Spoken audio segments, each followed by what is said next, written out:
Okay, well this wasn't working on the way in, it seems to be working now, so I'm going to set off home, and if it stays on it stays on, if it doesn't it doesn't, and that's all there is to it. I'm not going to put the channel on, so I'm not actually watching the channel. I'm also not going to be typing in it either, so if you're seeing this, you're on your own. I'll be commenting on where I'm at and everything else, so you'll see some response from me.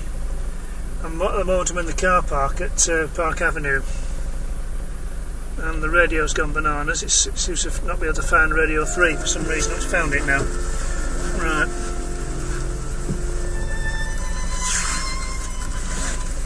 So let's proceed, as they say. Now, shall I back out or shall I go? Let's see if we can get round this way. Should be some way out here by now, I should think. Yep, there is.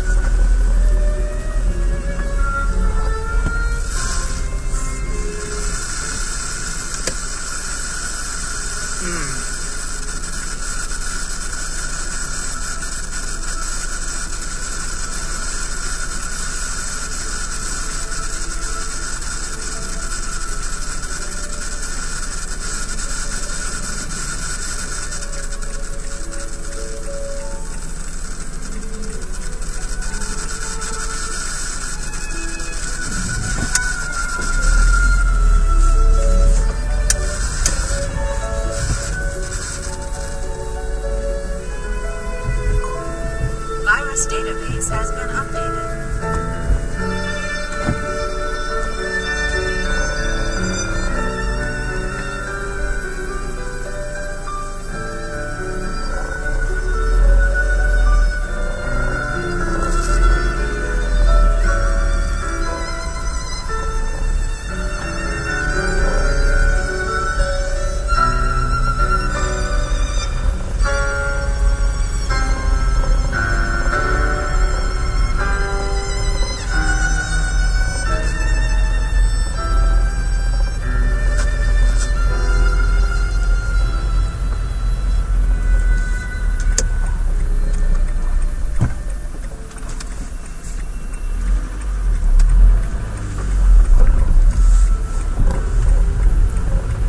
Go the alternative way, but there's a roadworks on it at the moment, so we get diverted anyway. So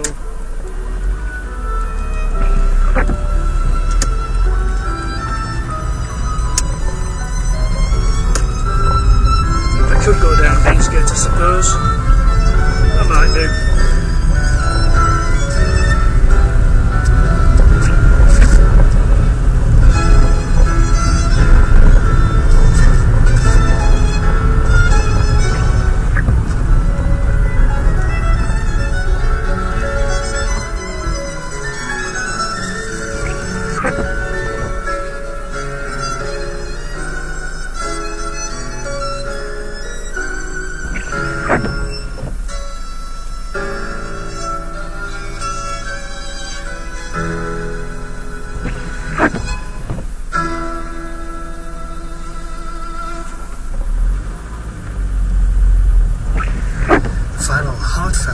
Movement of Elgar's violin sonata, his opus 8. More Elgar. Played there by Maxim Vengerov, pianist Revital Chechanov. Well, I'll end this selection of music tonight with something more reserved, perhaps, but beautiful for all of that. If you were listening to CD Review recently, then you may have heard Andrew McGregor recommending this new CD of Zillow's music. Always worth a listen on Saturday morning from 9. My shelves are well stocked with things that have caught my ear at the start of CD Review, and this is certainly no exception. It's a recording of a mass composed by Zelenka to mark the name day of Princess Maria Josefa in the early 1730s. The ensemble Inegal and the Prague Baroque soloists are conducted here by Adam Victora. Here are the Kyrie and the Gloria.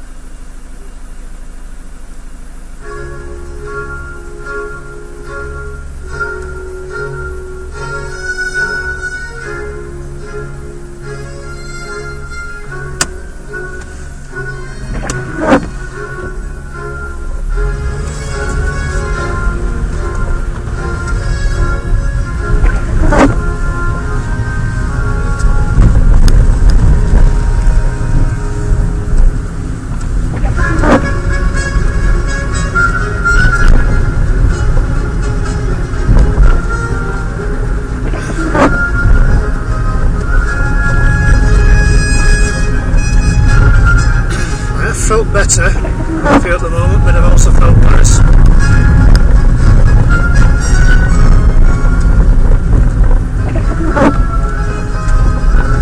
A lot of taxis about tonight.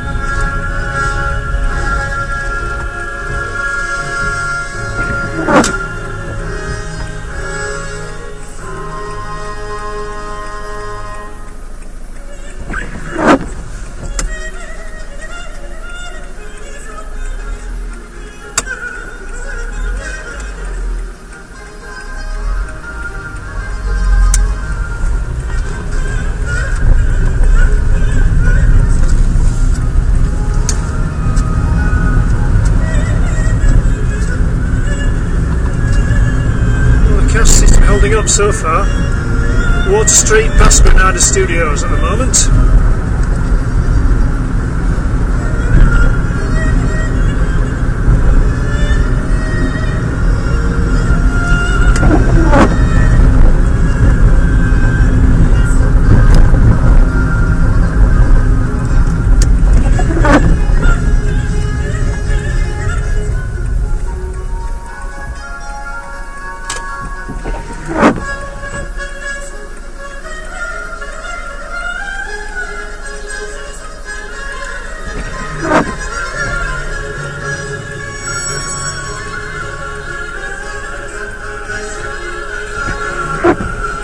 Bit rate's just adjusted there. I don't know whether it's affected any thing that's going out or not.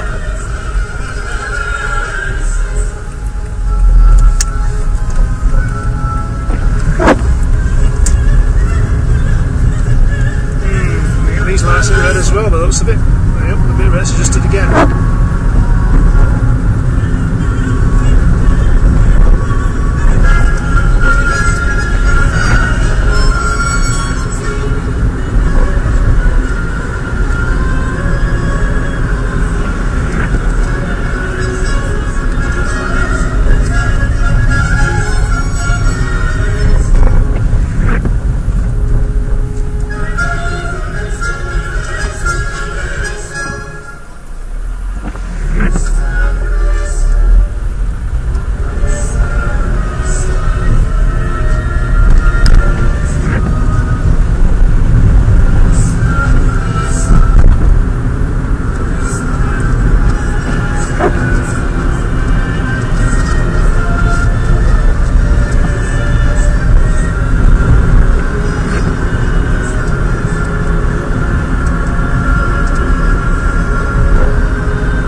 lights are all out. That's a first.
of telling whether this is going out or not. Music produced on a label called the Music of Baroque Bohemia. I think it is, but recommended by Andrew McGregor not at sure. CD Review recently. The Kyrie and the Gloria from Zelenka's Missa Sancti Joseph.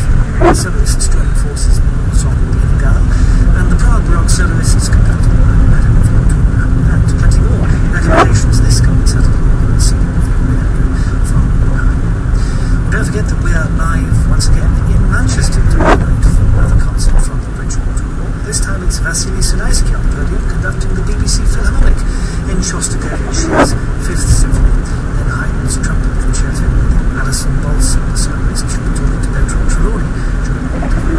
And to begin, the Golden Spinning Wheel by George Locke. Radio 3, live in concert from 7:30 tomorrow. This time, this one. The time now is 10 o'clock, and it's time Definitely. for Mondays with Matthew Sweet. Thank you, Ian. Tonight you'll discover why the Bosphorus will soon be sloshing all over Brighton, and meet the Warsaw Pap dancer James Bond. The rest of the programme will be pedestrian. Warsaw Pact answers to James Bond. Is that James Bondski? School with no pants on. Wait, alive. Well, it's now 10 o'clock almost. Well, it is 10 o'clock. Philosopher Raymond Tallis and the cultural theorist Steve Connor here to make you more aware of human self-awareness. First, we're going to find out how to be more human in the next garden, or certainly more human than this one. Let me put it this way, Mr. Hamer. The 9000 series is the most reliable computer ever made. No 9000 computer has ever made a mistake or distorted information. We are all, by any practical definition of the word, foolproof and incapable of error. HAL 9000 being firm but fair in Stanley Kubrick's 2001 A Space Odyssey. Sometimes it's easy to tell the difference between human and artificial intelligence. You don't need the Turing test to tell you why paying your gas bill over the phone can be a maddening experience. But attempts to construct an artificial intelligence that can pass for a human one are becoming increasingly successful in chess matches between electronic and organic masters, for instance. But the poet and science writer Brian Christian would like to turn this story upside down. Rather than fearing the moment in which the machines might outclass us, perhaps start plotting bottles on glass pots and Keanu Reeves and Matrix, we should, he argues, use advances in AI technology to investigate what it means to be human. And he's qualified because Brian has a certificate to prove he's one of the most human humans. Christian, is he? To what trials did you submit to receive this accolade? Well, specifically, I submitted myself to what's called a human confederate and something called the Turing test. So the idea behind the Turing test comes from the definition of Turing in the 1950s. As the computer was released, it seems pretty escalated. Kimmy's machines could be someday built machine that could think and help. And part of this concern is sort of theorizing to the side is really a practical experience, which is you can be a group of scientists and they're having those short typed chat conversations on the computer, typing messages in messages on screens. But the catch is that what the scientists do not know is whether they're talking to a human being who's capable of running down the hall or a computer program claiming to be a human being. And so Turing's notion was that we reach a point when in order to fulfill the judges enough of his time, that we basically And your role in this was essentially the same as the computers, to be as possibly human as possible. That's right, which is sort of a strange role to be in when you work. So what does it mean to try to act as humanly as possible? So that was my challenge as humans in 2000. Right, well, I'm going to stop for a moment, put the channel on and see what is actually coming out. Especially, to be honest with you. Just through these lights. In fact, since we become friends. So, I don't think it was necessarily a question of sort of innate qualities. But I think there was something in my approach to the test, which is that I took it rather extremely seriously. The organizers advised you really simply, you are human, so just be yourself. But in fact, I took it upon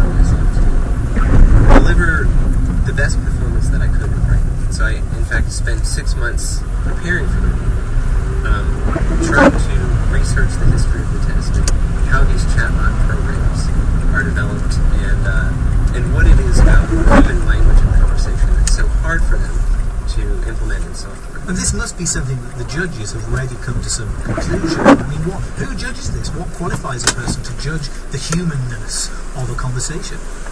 I don't know if there's any sort of explicit qualification. The Okay, I'm 2009 just contest was minimising held the at the Interspeech conference in Brighton FME for, window speech and opening up So there was a computational linguist, a psychologist, a philosopher, Firefox. and a host of a and technology see what television show. is going out. So all people sort of peripherally involved in those areas.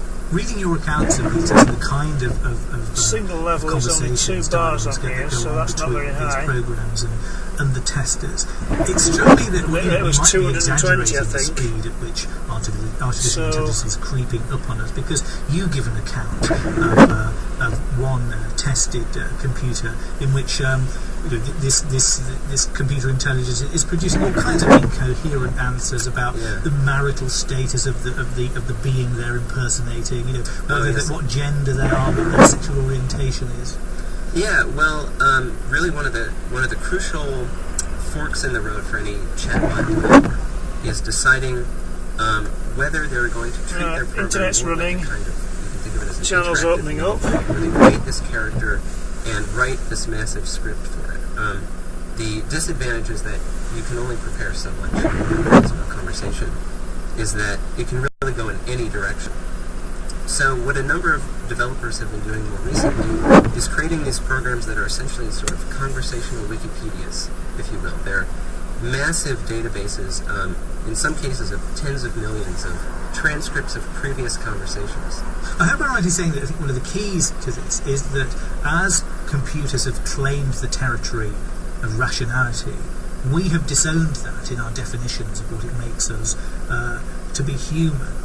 So it's less important as computers become more competent. Channel screens up now. This to me is one of the crucial points Related about live Turing channels test, are which is coming really up. that it fits into And the this twirly things about to start 2,000 twirling. plus year long narrative of humans thinking about, what is it about us as a species that makes us distinct and unique and special. It's a very defensive narrative, this, isn't it? Every Well, time yes. a I can see computer the mind image now. learns a new competence, we change the terms of what it means to be human and say, no, actually, this isn't what we're all about. Right, that's right. Yeah, so, you saw the same thing happen after the Kasparov Deep Blue match, chess match in the 90s, where, because we weren't willing to say that here's a thinking machine, we have to concede that effectively chess can be played without thinking. So it's not chess. So what does make a human human?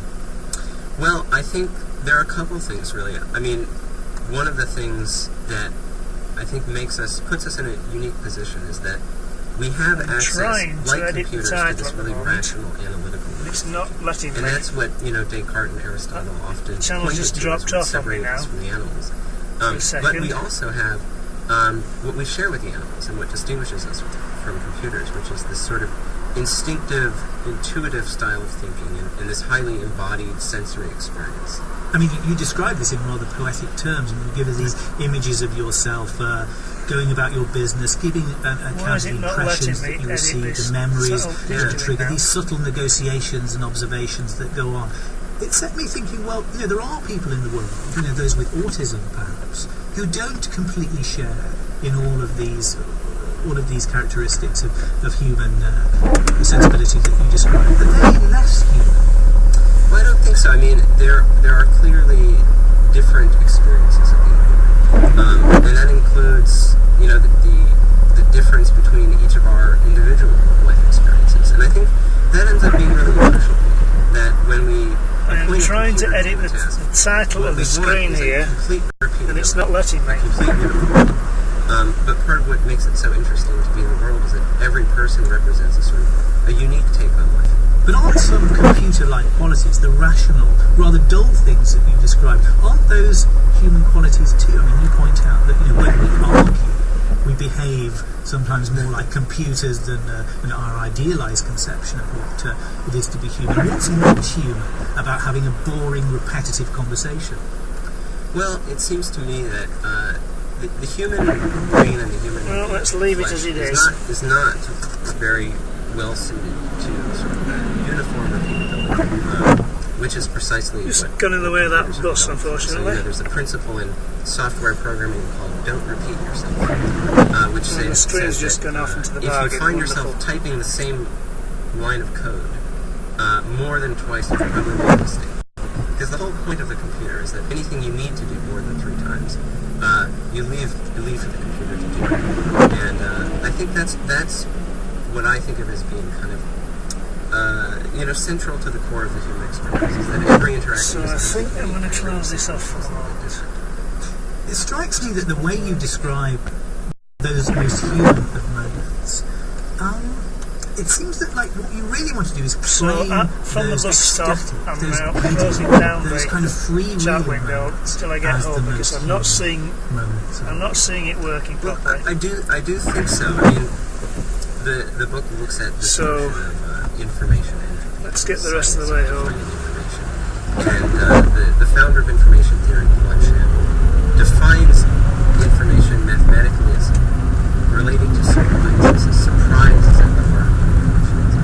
And so, I do think that leads me to this notion of aesthetic sublime is profound. But it is aesthetic, isn't it? I mean, it seems to be a highly literary way of looking at this. When you describe yourself, wandering around the town, watching light reflect off your glass cabinet, meeting an old man, eating a cake, talking about the Second World War in a cafe. I could be a smart ass and sneak past this lot, The joy but I'm not going to. I mean, is this what you're encouraging us to approach life as if it were a page in Ulysses? And that's when we're art. Well, I do think there's something to be said for adopting this mentality of not trying to team directs, but being open to those things as the nature of the situation. It's working with a little difference. It's something that you found. It's trying to think you might be saying to us. Well, the election day is over now at 10 o'clock, so I wonder who's going to be the first to announce the results.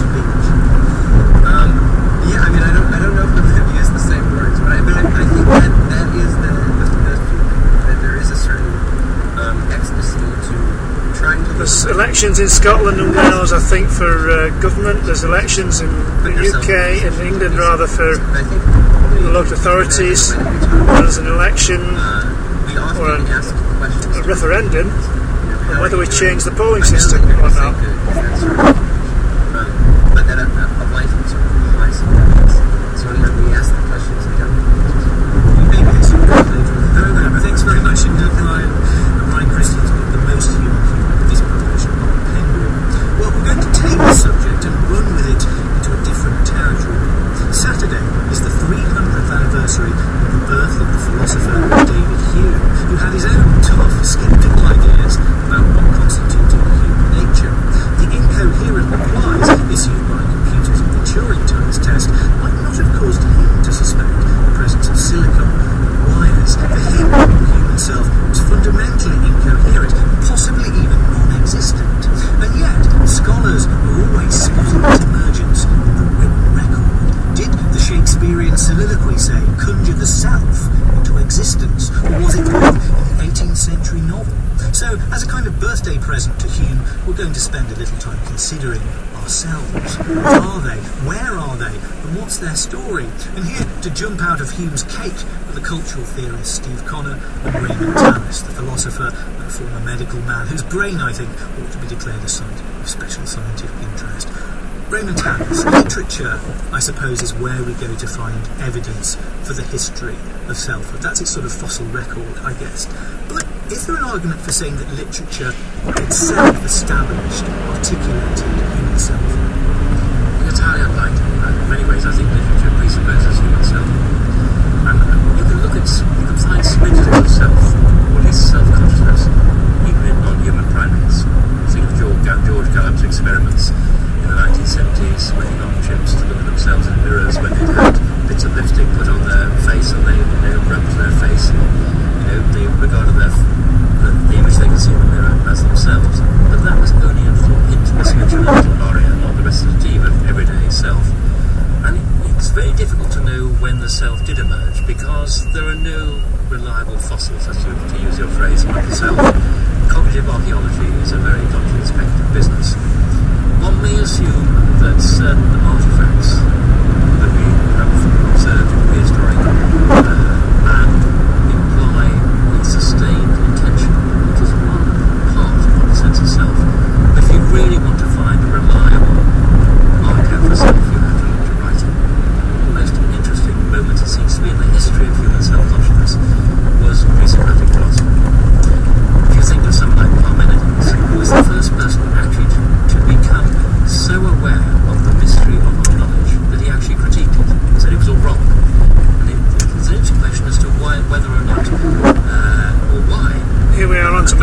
in early Greek thought, people became sufficiently self-aware to start actually creating their own apparatus.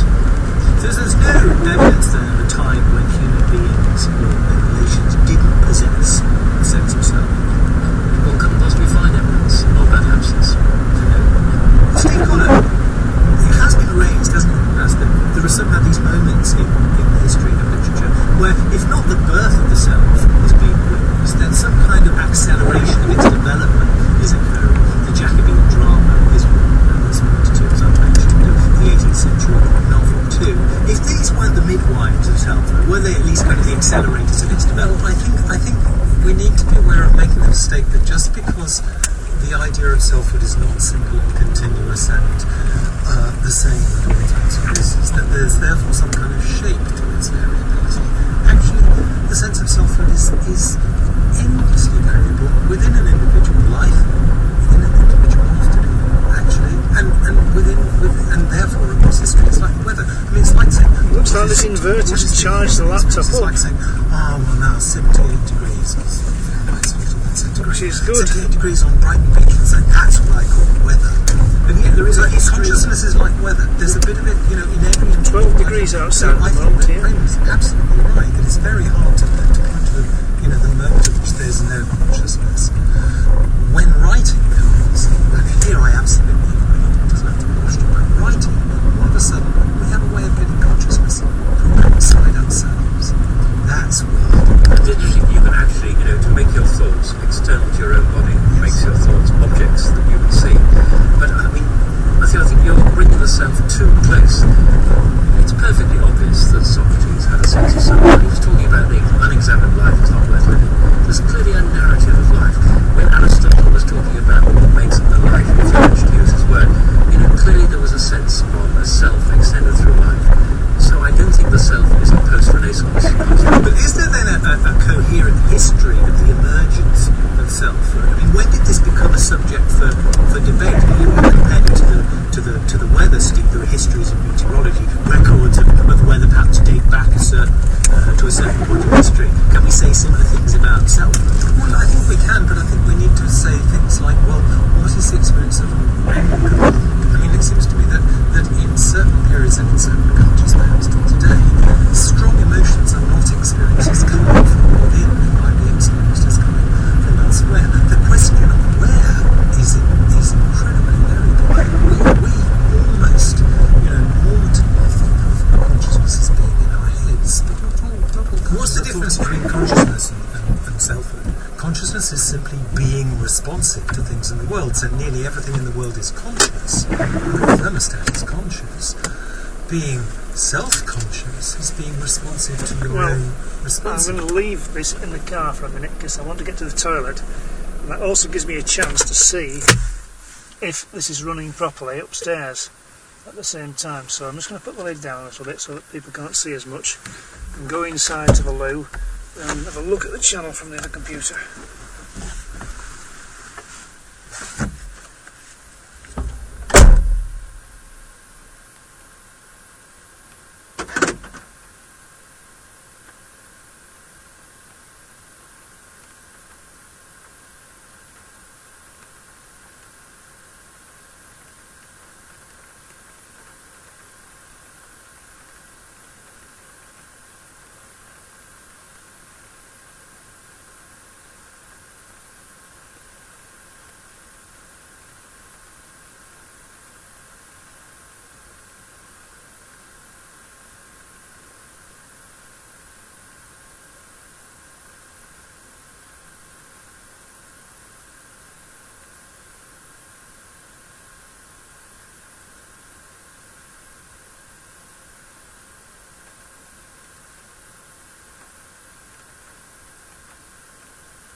Hello, anybody?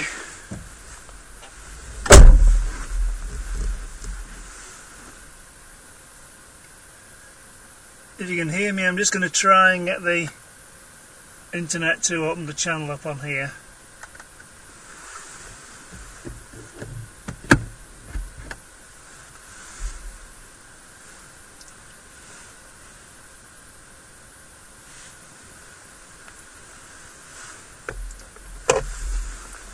It's been very silly on me tonight.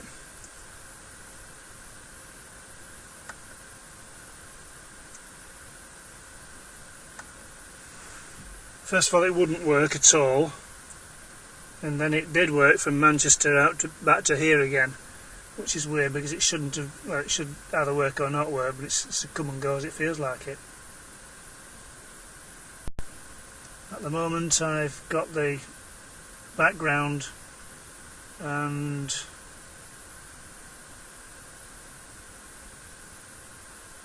no chat. Oh, hang on, oh, the chat's come up now. Now.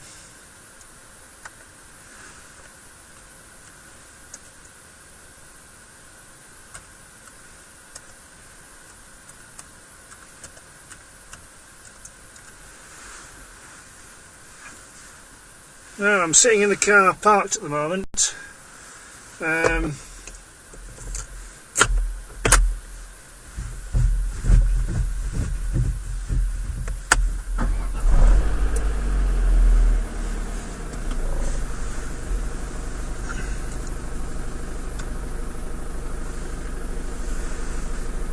Now it's just gone off for me.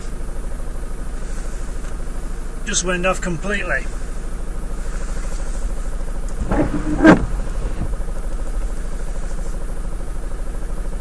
And it's gone off again.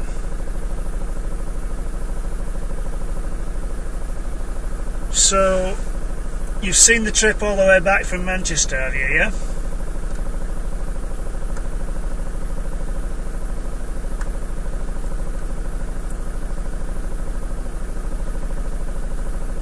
No lag.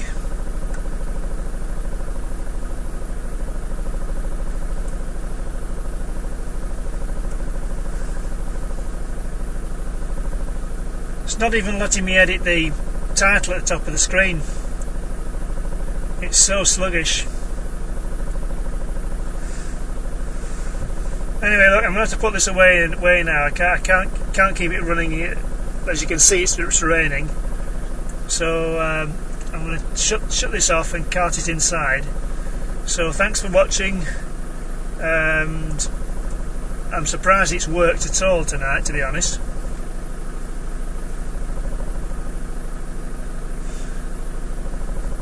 So I'll probably restart it when I get inside, but it may be a few minutes.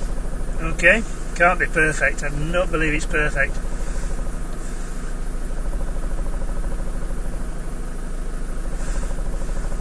I'll judge it a bit better when I actually listen to it. Okay, I'm going to shut the flash off now.